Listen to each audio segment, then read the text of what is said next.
Welcome to Sir Lancelot's Real Estate Roundtable, your guide to mastering the realm of real estate in Central East Florida. I am Sir Lancelot Lenard, ready to uncover the secrets of seller strategies, home staging, mortgage mastery, and more. From Daytona Beach to Cocoa Beach, Lake County to St. Augustine, join me as we navigate the intricacies of real estate. As the leader of the Sir Lancelot Group at Florida Homes Realty and Mortgage, I'm here to arm you with knowledge and innovation, whether you're a seasoned homeowner or a first-time buyer, unveiling the kingdom of real estate, one roundtable at a time.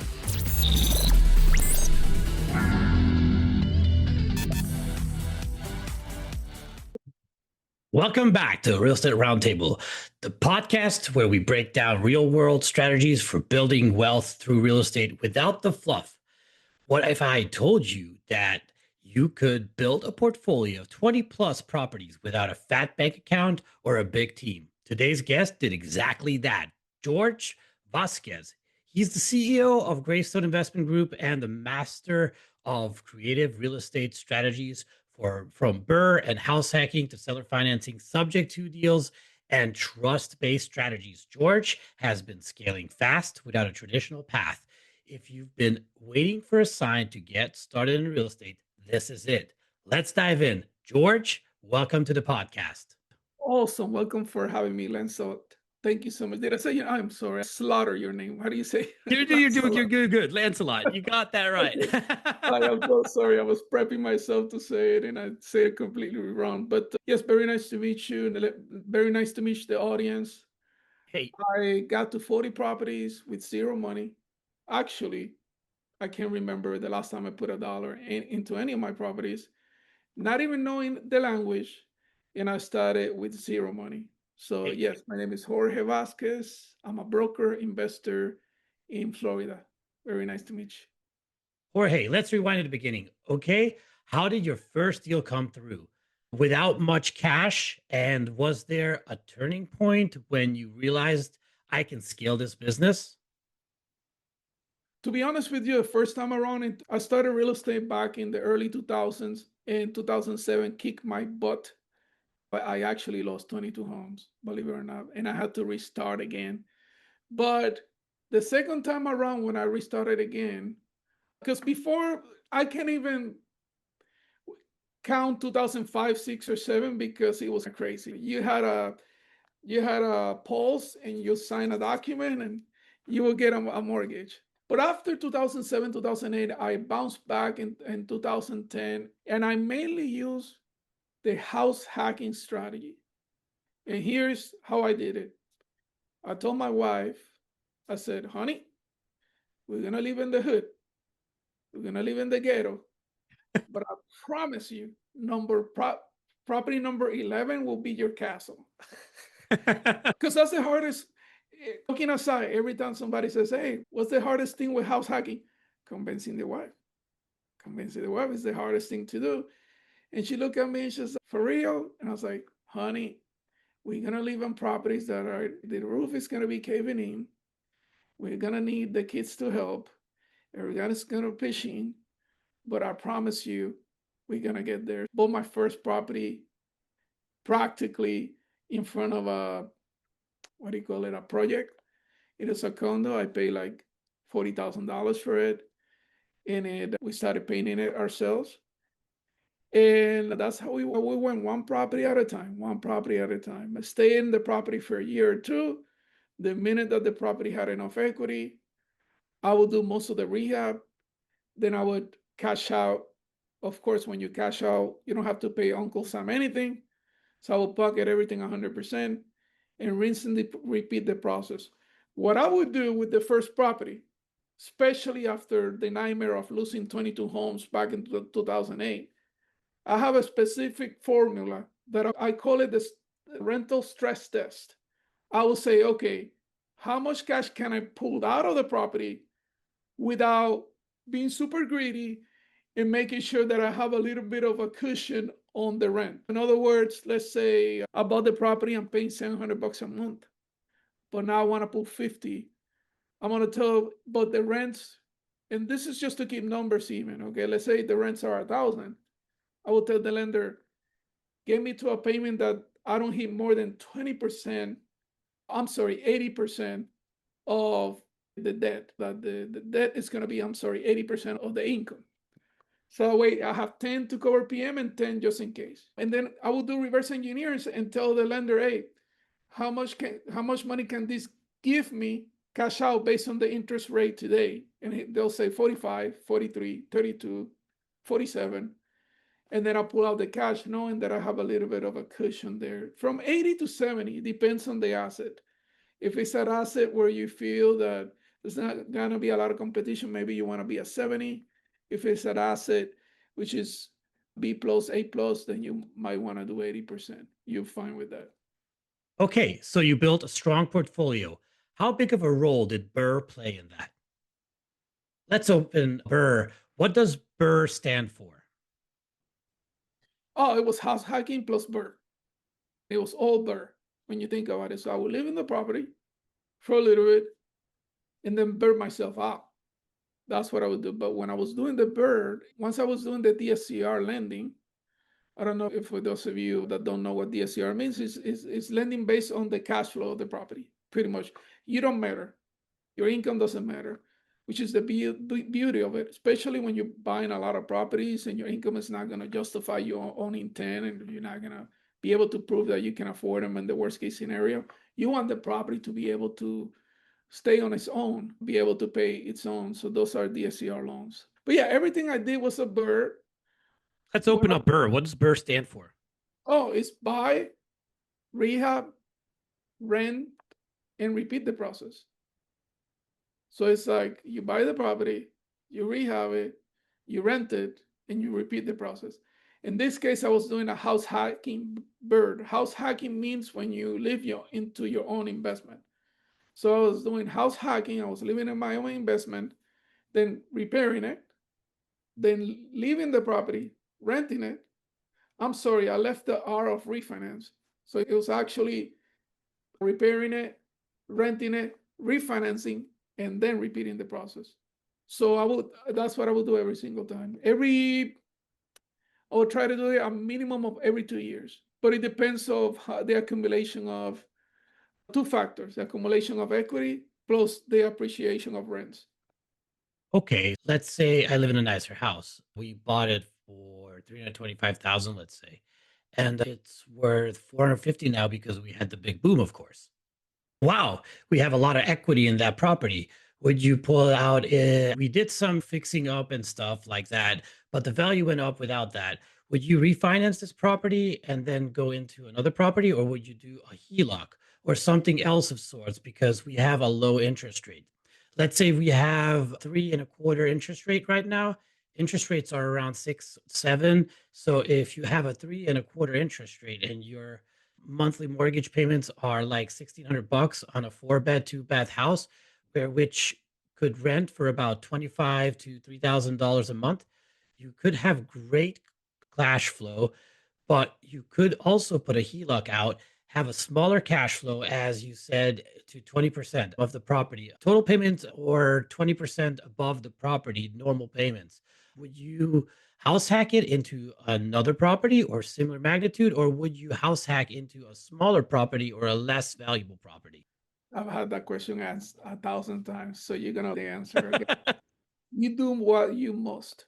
Now, it depends how hungry you are. I will finance my mother's house if I have to, but now you got to do it the smart way. So, my question to people that say, I have a 3.5%, can you beat it? Is your knowledge plus the equity that you could potentially pull out plus your knowledge of the market of the business would allow you to beat that 3.5%, or you able to make more than what you're paying? Because in other words, your debt is 3.5%. So that's what you're paying. That's if you were to refinance it at 3.5, right? Which is not the case. And my advice is do not touch the 3.5 and do a line of credit, because it's going to be hard to do a 3.5% to be able to beat that. But in other words, here's what I meant to say. If you want to go out there and say, I'm young, I'm bullish, the line of credit is only giving me 50, but if I do the refinance, I'm going to get 100. I get on a 7%, 6.5%. I don't care, because that's better than the alternative of not doing anything. And then at that point, you have to say, can I do better than that 7%? That's the real question. I'm sorry. I confused you a little bit. So can my cap rate be better than 7%? 7%. Yeah.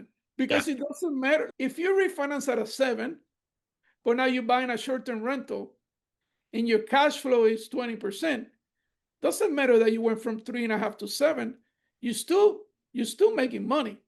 Now, just like the question I said before, is your knowledge at par with that strategy to be able to do that? If your knowledge is not, then be careful. So that's the question you got to ask yourself. Now, it's also tied to age. Somebody's 60 years old, I'm like, hell no, don't do that. But if you're 19, 20, 25, do what you must. Like leverage, because when you think about it, you can say, damn, I want to go from 3.5 to 7. But that 7% versus a credit card versus something else, if you're going to use the money wisely, still smart. And think about it, that 7% is really net 6, because 1% of that is going to be a tax write-off because it's against an asset. And Uncle Sam is going to say, yeah, we will write off your interest. So in reality, your net is like about 6. So it depends on your age, depends on how bullish, depends on your goal. That's why I tell people, my friend, I talk to 100 people and I tell them, what is your goal? And they say buying properties. But when I say, what is your quantifiable goal? How many properties can you need to buy a year to hit your desired income when you're 50? Nobody knows. Nobody knows that. So I challenge everybody to say, okay, do reverse engineering, use ChatGPT. By 60, I want to make this much. I just need to plug my social security if I have one, or any type of pension. Hey, chat, realistically speaking, based on my neighborhood or based on my market and the type of properties I'm finding and the type of appreciation that happens over time, how many properties do I need to buy now? And then you answer that question to yourself. Is it worth doing the 7 for the strategy that I have to do? But you got to quantify it first, if that makes sense. Got you. It makes sense. Run your numbers before you make the move. It does totally make a lot of sense. So, for listeners who may be new to this, what exactly is house hacking and why do you believe it's the best starting point for an investor? When you hear the term house hacking, is when you live in your own investment. So you can either, or the ultimate house hacking strategy is buying a fourplex. Oh my God, that's my first property, anyways. I bought a fourplex before I bought my single family. We didn't house hack it because it was in the hood, but we rented a place close to it and rehabbed it. I rehabbed the whole place myself. And this is a story I think I told many times before, but we got for 168. It's worth half a million now. It was renting for 1,600 bucks when we got it 5, 6 years ago. And now it's renting for 5 grand a month. Congrats. So this is an amazing property, and it's also an opportunity zone. So in a few years, I will be guaranteed no capital gains if I sell it. There you go. And right now, I think we owe 100 and the same as we bought it for 170,000 or something on it. So we have a lot of equity in that property. That's why I was asking the equity questions, and it's at a 3.5% interest. So our more monthly mortgage payments are insanely low. I think I put 2,000 into it a month, so we are cash flowing around 3 grand, which I could definitely swing another property with that cash flow if I really wanted to. Absolutely.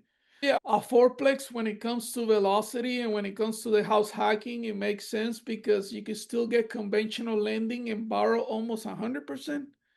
You could do a 203K, which is a rehab type of loan where you only put 3%. You could do FHA, et cetera, et cetera, et cetera, VA 100, and then get most of it financed. But here is my advanced tips when it comes to doing that.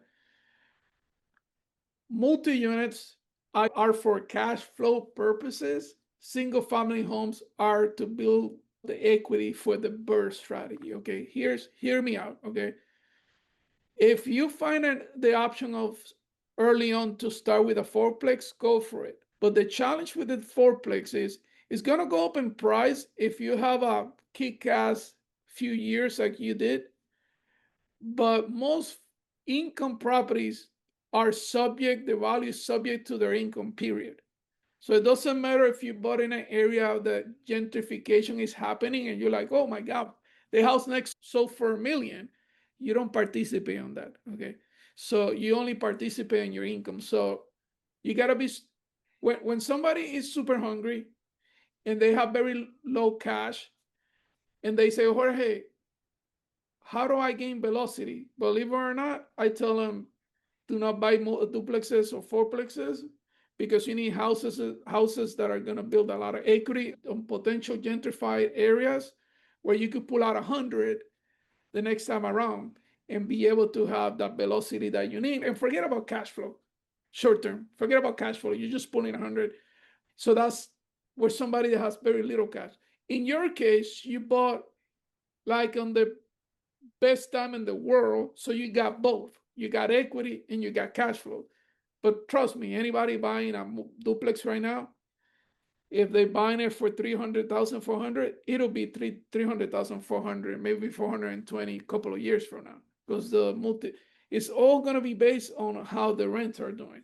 So to me, it's all about diversification.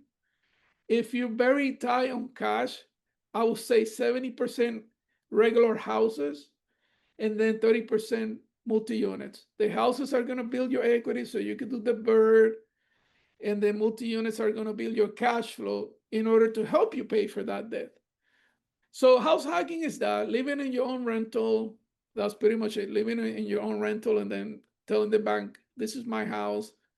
And then you get tired of it in a year and then you jump to the next house. And that's how you do it. So you've done deals using creative financing. Walk us through a zero money down example that worked out. Where do I start? So you have different ways of doing zero deals. One of them is the subject to. So let's say that you're an agent and a property will not sell. Client is not able to sell it. But they have a 3.5% interest rate. I will probably tell the client is like, hey, how much you want for the property? 300? I'm gonna pay you 320. Jorge, how are you gonna do that, man? The market, I can't even get 280 in the market. This is what we're gonna do. You're gonna give me the property subject to the mortgage. You're gonna give me a couple of years to collect rent. And then after that, we're gonna refinance. And I want to do a property sharing agreement with you that either or when I refinance or when I sell the property, I'm gonna give you an extra 20. So you work something out like that with the seller where as long as, because here, I just bought a property. Let me give you an example. I bought a property for $160,000 in Inverness. Actually, it was Beverly Hills, Florida, which is next to each other. It's hard. It's right there in the line. And I paid $150,000 for it. When I looked into the Zillow, there was like 10 houses for 130. And I presented this to some investors, and they're like, nah, man, the property has no equity. And then, but the property came with a 4% interest rate with only $10,000 down. And when I was doing the math, that's only $400 a month.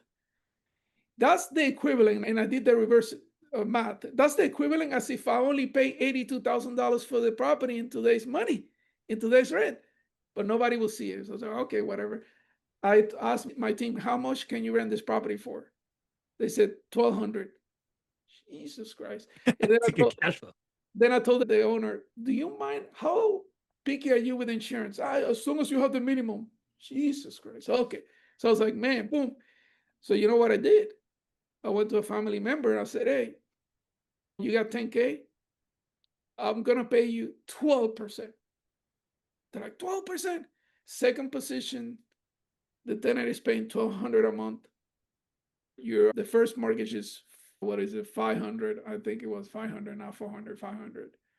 So you're going to be a second position at 12, which is 120. It's half of what we collect in rent. And then he asked me, Jorge, can I, instead of 10, can I do 20? Sure, do 20. And so I closed the deal, put 10 in my pocket. I still cash flow 400 a month or five, infinite return. Nobody saw it as a good deal. The private note is for 10 years. I set up my payment where $50 goes towards the principal of the second mortgage. So I'm paying down so those are the type of deals when you do the subject to. That's one way of doing it. Dude, I could give you like 10 different ones, but you could do a sandwich lease. So you could see somebody leasing a property too little. And then you go, man, I could do a sandwich lease with the lease option. So you could, let's say you go to a property that are renting long term, and then you identify that it's a short term area, and then you triple the lease, and that's based on performance. So you could walk away whenever. And then once you validated the strategy, then you up the option to buy it. So that's another way.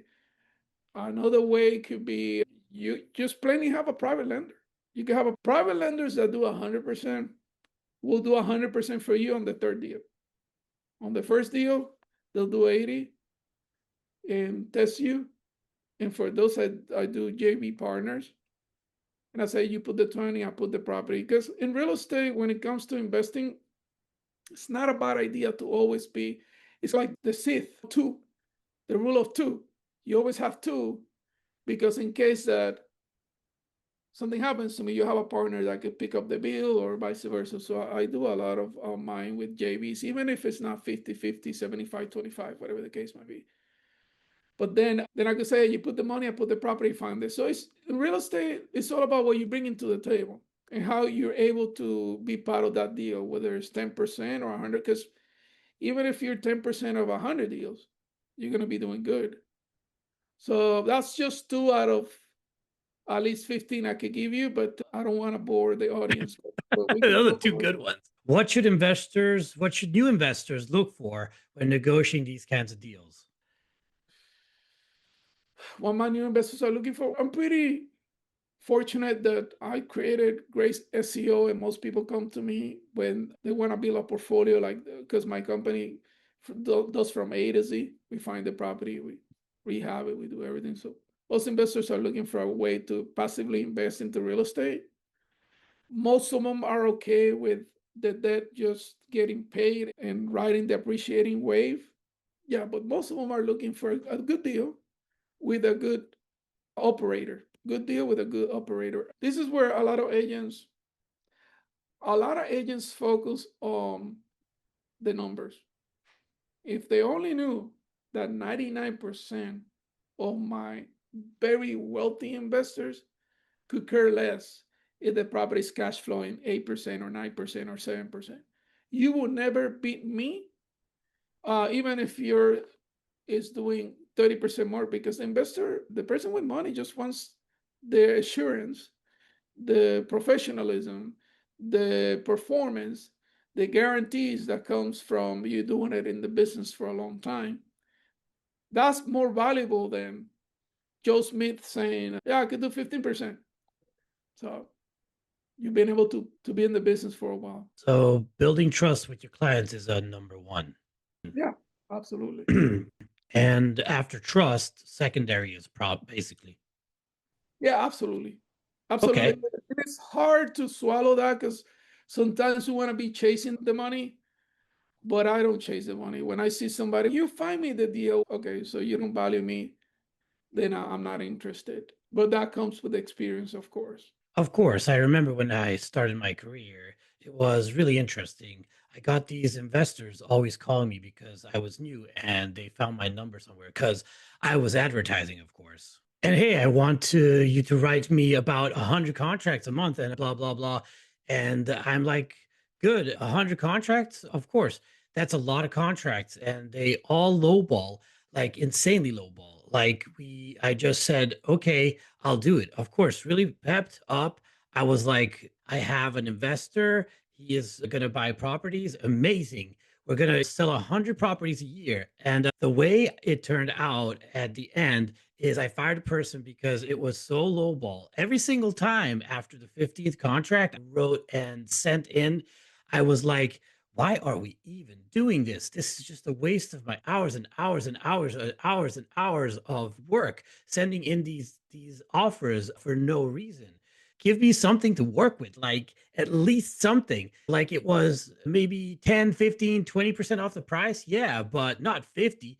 Every single contract was like 40, 50% off value, market value. I was like, there might be the person that will bite at 100, 1 out of 100, but me writing 100 offers, that's a lot of work for me for one deal to come through. You get what I'm saying? Absolutely. I've been in both. I was actually very fortunate to be one of the premier agents for Blackstone when they came here in Florida. That's another story that I could tell you one day. But my partner was the wholesaler. So him and he worked dispositions he worked acquisitions and I worked dispositions. And he got hired by Blackstone as the CEO of Invitation Homes. We could talk about that one day. But they were doing thousands of, and that was okay. But I've also had clients where I had this client I sold 100 properties to in 2010, one client from New York. And the same way, here's what I've learned. My best deals have been the best clients when I rejected them from the get-go. Those are when I say, oh no, that's too much for my time. Thank you anyways. But I don't know why, but you have to have that poker face and be able to say, listen, 100 deals, oh, that sounds really good. Hedge fund, not interested. Because you're going to be the only one out of 100 people that said, I'm not interested. And you got to be able to gamble it like that. And out of 10, you lose one or two, who cares? Most of the time, they want to waste your time anyways.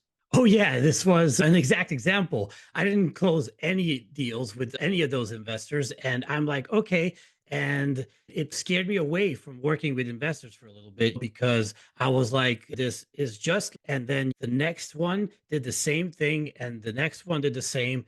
They were all studying this clever investor or whatever was the hot stuff back at that time when I started in 2015, I think. Yeah, they were all like watching these make money quick with real estate. We'll find you funding. We'll do this, do that.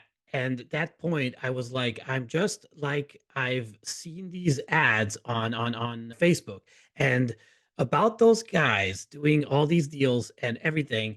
And then I get these investors from nowhere, out of the blue, not even a single property under their name yet, telling me to write 100 offers for them. Where do you learn this stuff?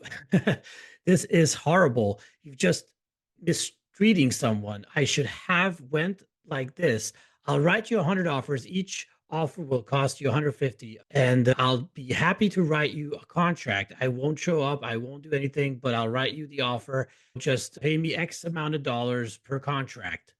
I think it in my head right now where I am, that's probably what I would do in the same scenario. It's like you send me the money, I'll write you the offer, boom.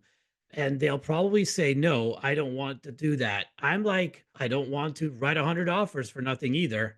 It's also your name on the business. You're sending these offers over to the agents, and they're like, who is this cuckoo bird sending me these weird offers, lowball offers? And I get them all the time on my listings and just write back to them. It's guys, stop bothering me with half. We're listed at 450. You're sending me a 200K offer. What do you think? What's going to happen? Literally, they hired me to get their maximum value for their home as a real estate professional. I would never recommend them to take an offer for 200K when their house is worth 450. I'm sorry. When it comes to those, I'm a jackass. I'll go listen until you have something serious stuck to me. Are you going to present to the client? Nope. You can report me if you want. Yeah. When you have something serious, present it to me. Not like some sort of robot sending offers based on a specific. They don't even fill out the contract. They send you the contract, owner of whatever, owner of title or something like that. They don't even put the name in this contract anymore. They just put some weird stuff there. And I'm like, they basically you copy paste every offer and you just change out the name, the address on it, and the legal or description, and you send it, boom. Let me It's tell you something. insanity, man.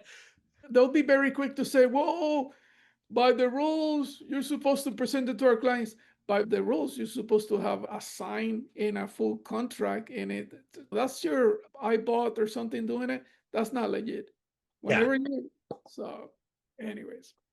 Yeah, it's interesting. It's definitely interesting. So you also buy off market through non-performing notes and trust strategies. How do you even find these kind of deals? There's not an easy answer for that. I've met with every wholesaler that you could think of in the past 20 years.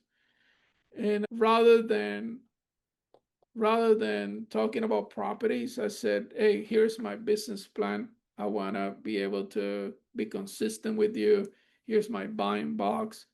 Sitting down with them, explaining to them my business plan, explaining to them what we could potentially do long term, making sure that I like the person. And I would do it super professional. Well, I would put an agreement together. What is it that I'm supposed to perform? How fast am I supposed to go? And I could tell you, I would interview 10 wholesalers, and 8 of them will say, F you, I don't want to deal with that. Just buy me the damn property if you want it. And then I will find an elegant wholesaler that will say, I see your vision. I'm the same way. It's all about relationship. And I will say, okay, let's build something. I promise you, I'm going to be respectful of your time. And this is what we're going to do. And that took years, thousands of people to collect maybe 30 or 40 people that I call like my brothers. That I trust them. When they say, hey, Jorge, I have it on the contract direct, and they give me a day to view it. I know that I'm never going to be in trouble because in the past, it was a process where I will get people first, and I'll only 2 out of 10. But even one out of those two will lie to me in the middle of it. Will say, "Yeah, I have it on the contract," and then I have an excited client. So that's one. Number two is contacting every title company that deals with investors and say, "Hey, if you all of a sudden get stuck on a closing where the seller can perform, buyer can perform, call me. Here's my letter from my private lender. I could pick up properties up to 500,000. Call me, I'll rescue you." So I built very long-lasting relationships with a handful of title companies that will say, "Hey, Jorge, this guy was supposed to close today. The seller is in distress. Can you pick it up?" But the most important thing, here's the most biggest learning experience is pick a lane, because a lot of wholesalers wants to do dispositions in acquisitions. In acquisitions is you out there talking to sellers all day long. Dispositions is you talking to buyers for those properties. And after 20 years, I figure out that I'm better because I'm an educator. So I'm better finding investors through my educational platforms and then catering to those acquisitions managers. And they know that already. Now they know the type of traffic I get because I try doing both.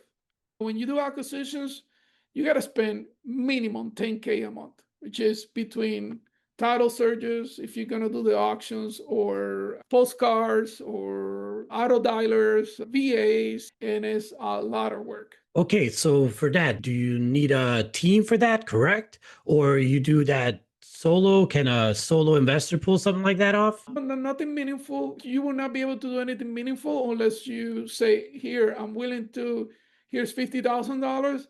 I'm going to hire a couple of VAs. Here's my auto dialer. Here's my assistant. Here's my CRM. You study for a couple of months and you're going to kill it. But you need to set it up like that. In a decent market, you're going to kill it. And you can only focus on that. And then you will go to operators like me and say, hey, I got these properties. That's the way to do it. Because when I try doing both, and it's almost, there's a little bit of, how do you say this in English? I forget. Conflict of interest. Conflict of interest. Because in one end, you're telling the seller, this is the most I could do. And then in the other end, you're representing the buyer. They're saying, can you do it cheaper? And it was tough to deal with both of them at the same time. Especially if you're holding a real estate license. Especially you're holding the real estate license. And and it's too much of a team. Like you need 4 or 5 people here, 4 or 5 people here, and it never worked. The communication, it was the communication nightmare. And that's a lot. That's the reason why you don't see a lot of companies doing it. Like they're doing both.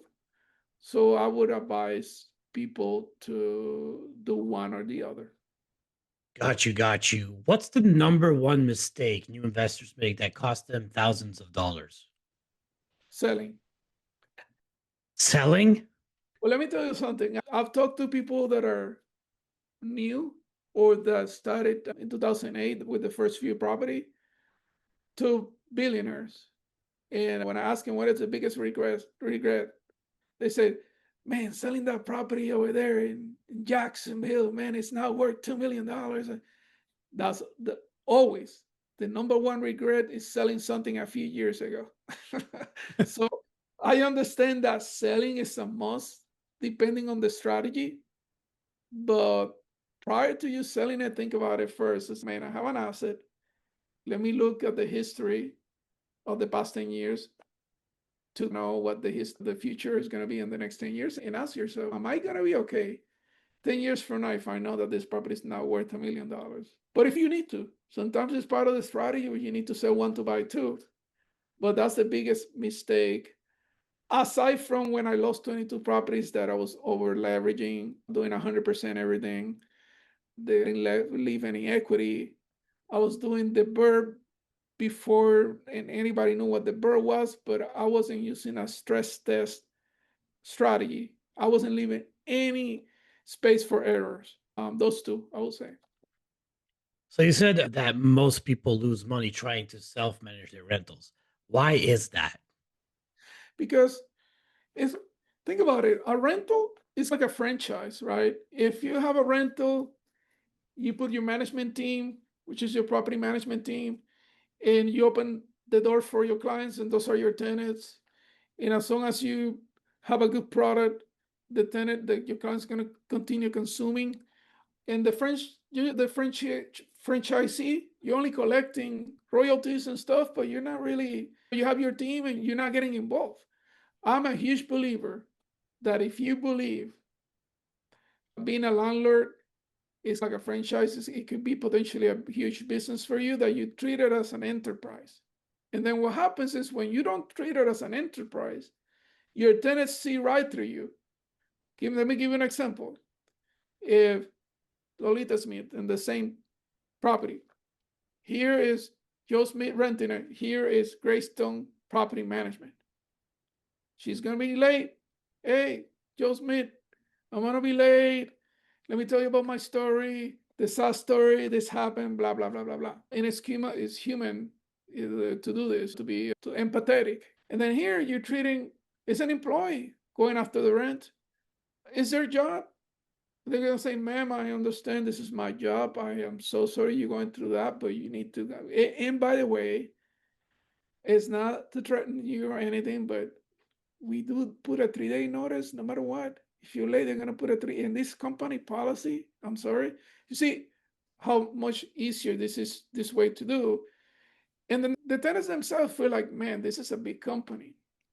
I better do right, because otherwise I won't be able to rent again. So I'm a huge believer, if I was doing it on my own, I wouldn't have the success that I have. And also, my property manager is my partner. He looks out for me. He gives me ideas of how to increase rents.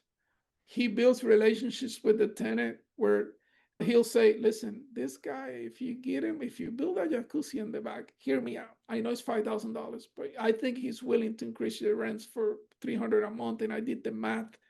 In a year, you break even, and then that type of relationship where they're there for you. In case of Greystone, we don't charge renewal fees. We don't charge tenant placement fees. We don't charge fees on repairs. We don't charge nothing but 10%. And if we collect. So we tell investors, we're investors renting for investors, managing for investors. So if you collect, we only collect. So that's how we do Okay. it. So what's something you used to believe about real estate that you've completely changed your mind on? I used to believe that real estate would never go down. Then 2008 happened. Yes. And let me tell you the story. We could do it, but I traveled the world 2 times over. I used to have $300,000 in my checking account. I had 22 homes. And mind you, I was only like 28 years old. So I thought it was the biggest crap in Baller. the world. The older my parents and people have been in the business before say, hey, this thing is gonna crash. And I was like, whatever. This thing's not gonna crash. And you guys don't know what you guys talking about. Real estate is here to stay. This is gonna continue going up forever. And then I lost everything, lost my marriage. And believe it or not, I almost committed suicide, to be honest with you, in 2010, when I was in a very dark place with no power, utilities turned off. And where you're young and you think that you go from the top like that, you hit the bottom so hard, you start being super hard on yourself. Oh, you're a piece of crap. And what are your friends gonna think of you? Or because you was such a show off before. But I went from having my house. I back then I paid like $800,000 for it in 2005. It's like a $2 million home. Totally unnecessary because I didn't have any kids and I didn't use 5 bathrooms for nothing. But just when I came back, now I have a 2010 Camry. I don't spend money on nothing unless it starts with RE. But I don't care. One thing I realize is that my real friends, a lot of my fake friends disappear, which is 99% of the people that surrounded me. And my real friends don't care if I were walking to with a Lamborghini or a beat up car. They don't care. So that's some of the changes that I did long term. That's a good thought pattern there. There's if you watch Grant Cardone, he hit rock bottom before he built up his empire of real estate. And what's his name? The gentleman that speaks about no debt all the time. What I'm speaking about, he's also hit rock bottom. It's a similar situation. He had 80 homes or something like that, young with his wife, a lot of over leverage. Couldn't the banks pulled the notes and he couldn't pay off the notes and went to rock bottom. Then he decided he's go cash only. Ramsey. Ramsey, yeah, Yeah, Dave Ramsey. Ramsey. Yeah. I know And who you're talking this is such a pattern that hits everybody that's successful in today's market or has became successful. That once they hit rock bottom, they came back swinging, and in a lot of ways, they are doing way better than before they hit rock bottom. And the other thing is that you learn the ways to do it beforehand. So coming back is, I'm not saying easy, but much easier because you already have the plans and how to achieve them and how to build up your portfolio. Isn't that correct? In a about. Yeah, way? what happens is I call it my own war. In no disrespect to our veterans, of course, it's not a real war. But after I owe 500,000 to regular investors, and some of them were not super nice.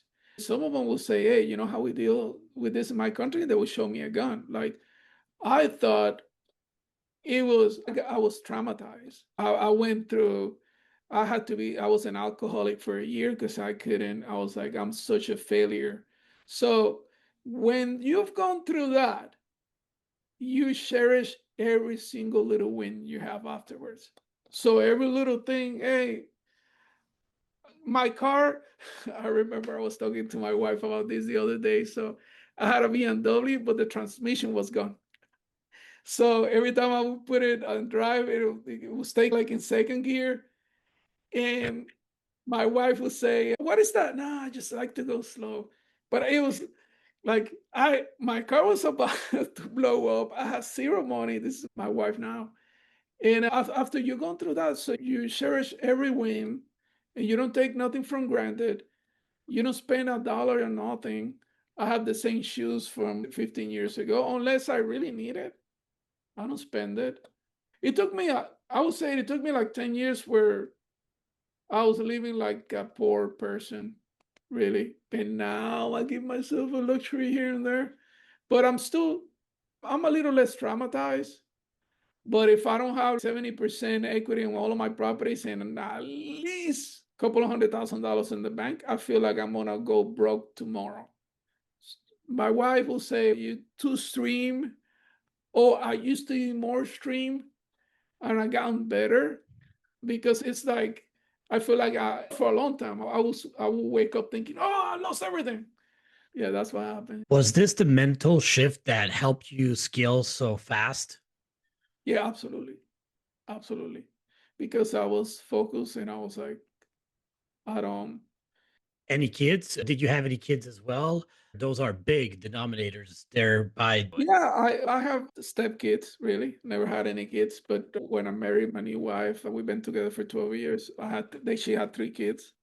Yeah, a lot of expenses there, but I put myself second. I never, whatever they needed, great. Investments, what they need, investments, what they need. And then maybe in the future, maybe in the next 4 or 5 years, I might buy a brand new Corvette and drive it for a year and then give it back to the dealership. But I'm not a material guy. I don't, none of that. I'm not a car guy. But yeah, that was a shift for sure. Yeah. So if you lost everything today, how will you rebuild in 90 days? If I don't know if I could do it again, but I say that, but I'm sure I would do it again. Connections. Matter of fact, when I lost everything the first time around, I went to one of my clients that I owe money to. Matter of fact, I owe money 100K to this guy, and I said, "Listen, I know what I messed up at.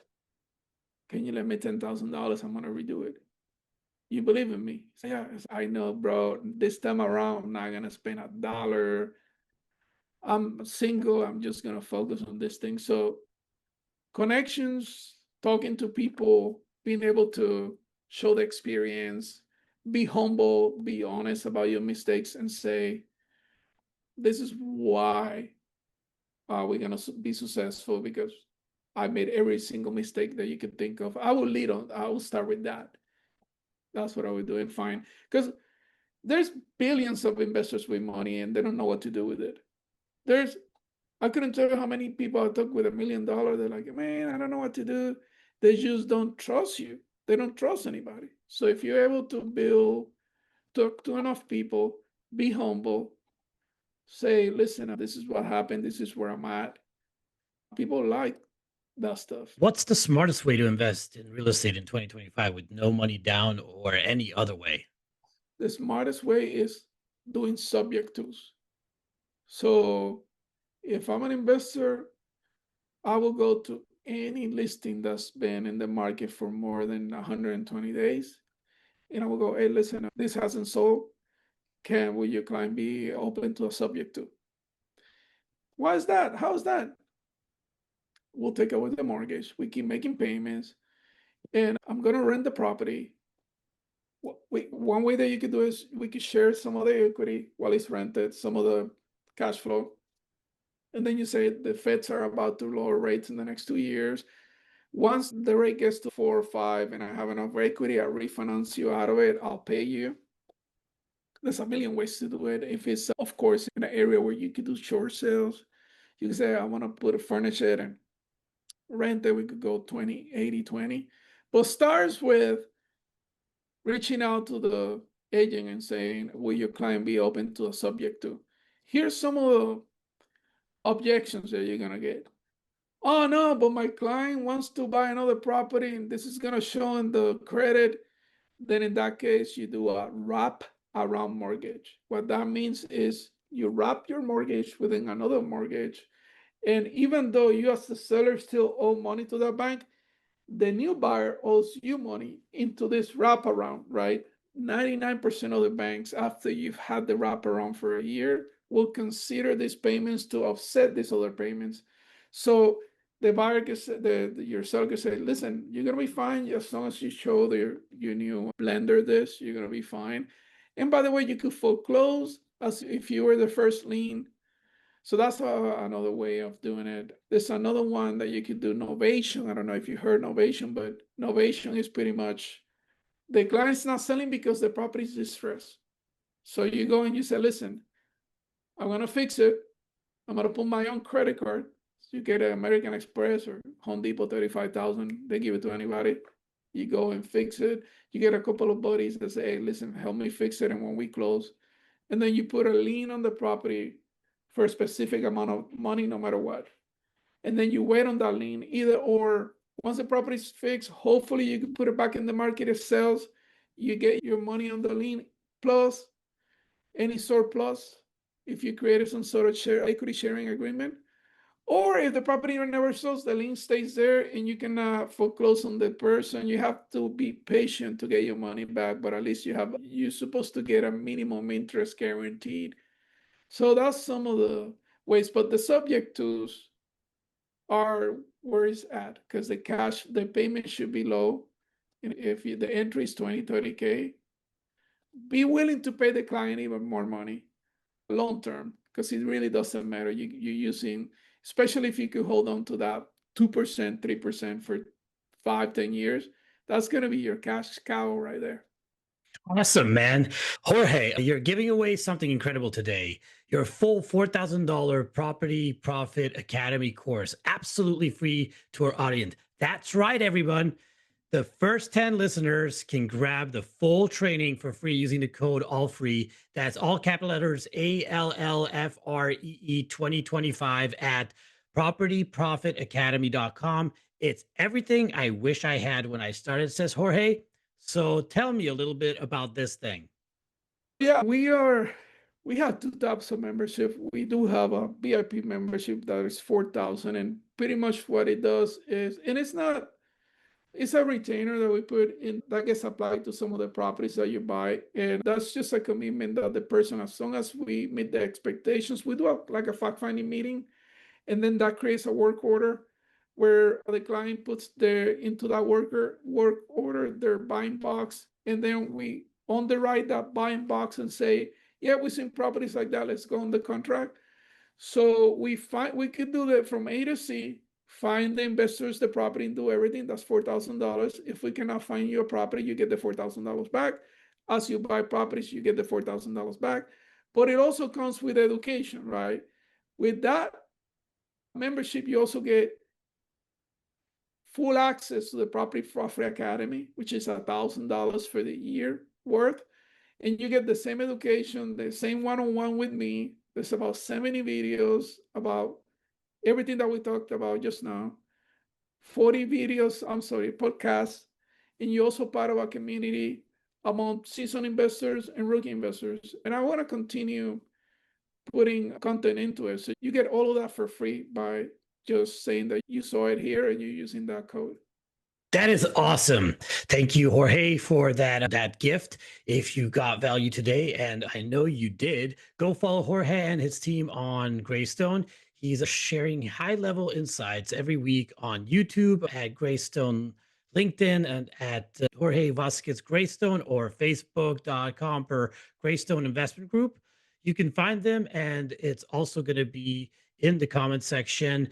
And you could click on it or anything like that, and that meet up with Jorge and his team and try to find some way to make some money. Jorge, thank you for showing us that real estate isn't about resources. It's about resourcefulness. Whether it's Burr, house hacking, creative financing, or trust strategies, you've made it clear there is a path forward no matter what, where you're starting from. For you all of listening, don't wait for the perfect moment. Take action. And if you are serious about learning the playbook, go grab Jorge's course while it's still free at propertyprofitacademy.com with the code ALLFREE 2025. Again, ALLFREE 2025. Those are all capital letters, ALLFREE 2025. I'm your host, Lancelot Lenard, and this has been the Real Estate Roundtable. Until next time, keep building the empire one smart move at a time. Amazing.